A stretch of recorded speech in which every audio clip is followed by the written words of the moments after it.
Hey there, I hope this message finds you well.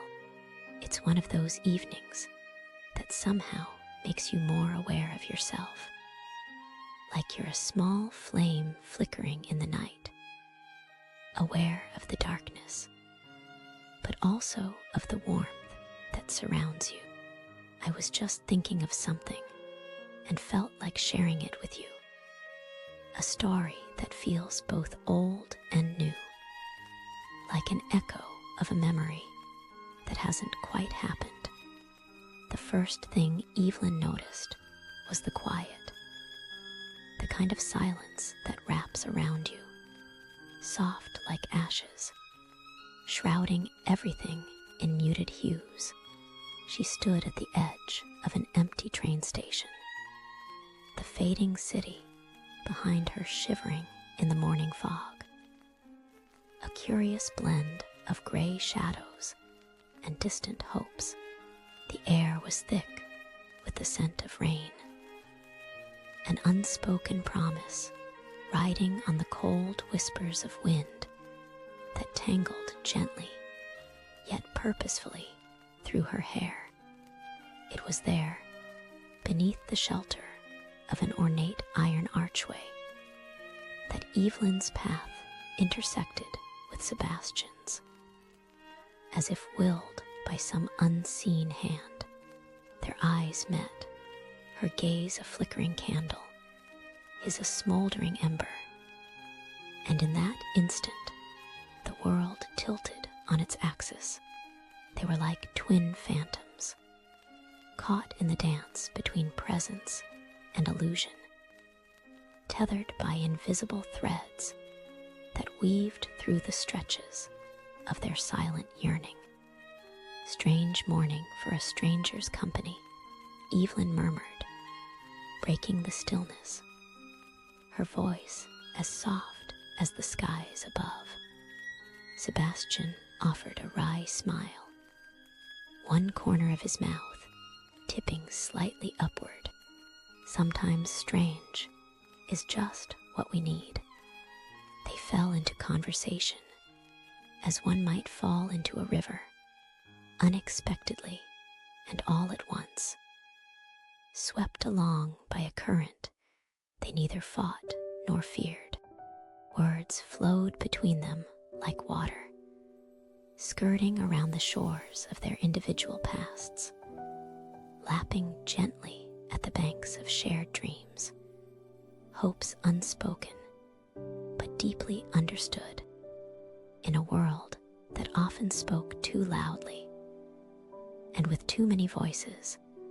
Their quiet exchanges were symphonies composed in the language of wanderers, both searching for something they couldn't quite name.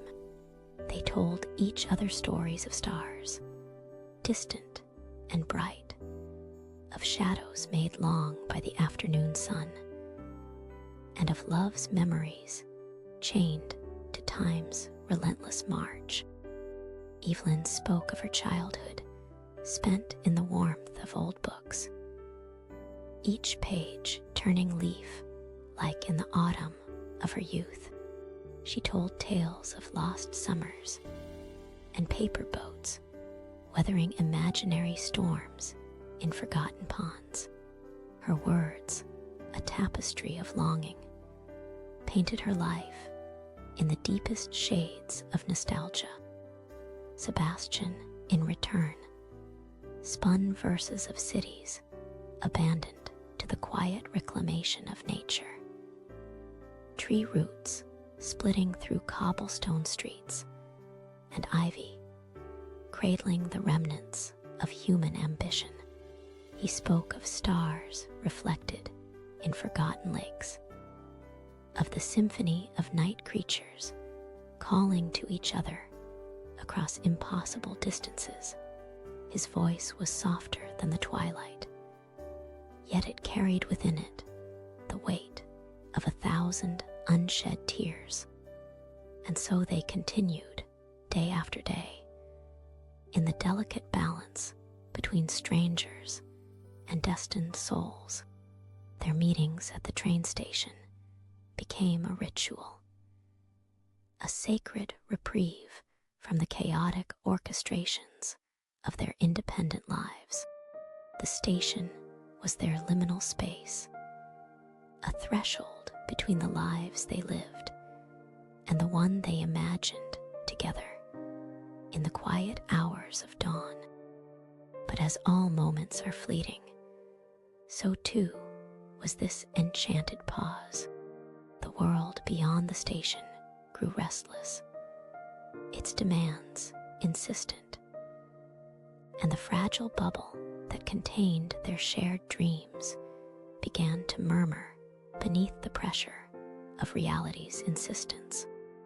It was Sebastian who first voiced what had lingered unspoken between them, the seeds of doubt planted by time itself. "What happens?"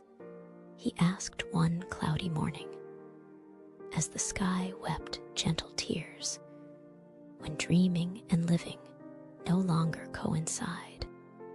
Evelyn looked at him then, truly looked, her eyes searching the planes of his face, as if committing them to memory.